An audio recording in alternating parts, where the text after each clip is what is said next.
Hey guys, this is Ray at Phone Arena. I'm at MWC 2040 and shooting a comparison video between the Xperia Z2 and the LG G2. So two great flagship Android smartphones, one by Sony, one by LG. Let's see how they stack up against each other. Now, in terms of design, the Xperia Z2 is obviously the more exquisite of the two. You can see that it's a fingerprint magnet, but still that glass and metal build is just amazing, both to the touch and visually. Meanwhile, the LG G2 is actually the more compact handset of the two, but it has that, glossy plastic, which isn't so, just isn't so cool comparing to the Z2. Now, the displays on both handsets are sized evenly, equally. 5.2-inch display on the Z2, 5.2-inch display on the G2. They are both 1080p, so great image clarity, and colors on the two, these both are IPS LCD screens, so their image fidelity is just amazing, especially on the Z2.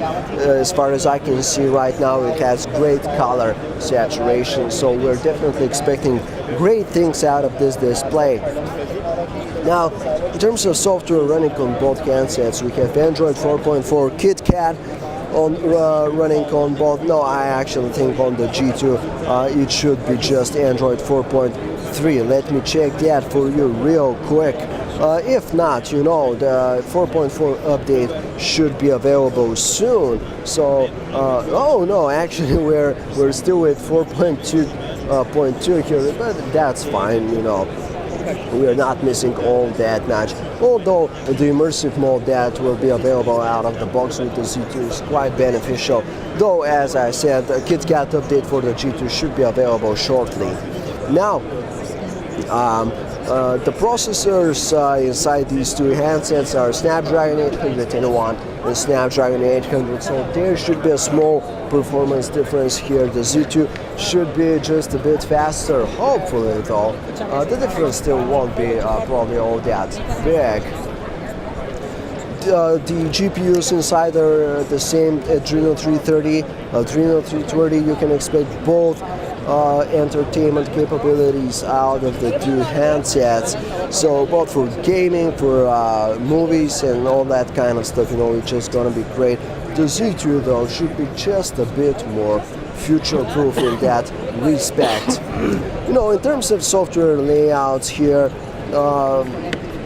they take slightly different approaches, at least when it comes to the visual stuff. The Sony's interface is a bit more straightforward, a bit cleaner, just a bit more simple to use compared to LG's custom user interface. Overall, they work in the same way, but with the G2 there are just a bit more added features and added options and stuff like that, which you may need or you may not need.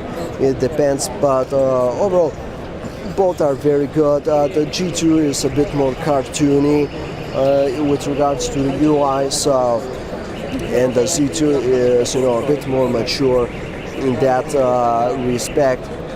It depends on your personal preferences here. In terms of the cameras, both are amazing.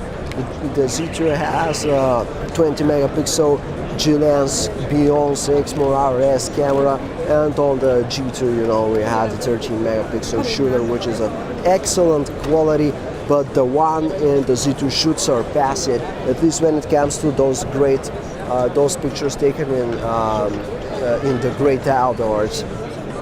Now, though, as far as night shots go, the Z1 wasn't such a great performance, but hopefully the Z2 will be improved in that respect as well. And of course, let me not forget about the rear keys of the G2. That's just a small design difference that differentiates these two handsets. So that was our first hands-on look between the Sony Xperia Z2 and the LG G2 smartphones. If you'd like to learn more about them, though, feel free to check us out anytime at phonearena.com.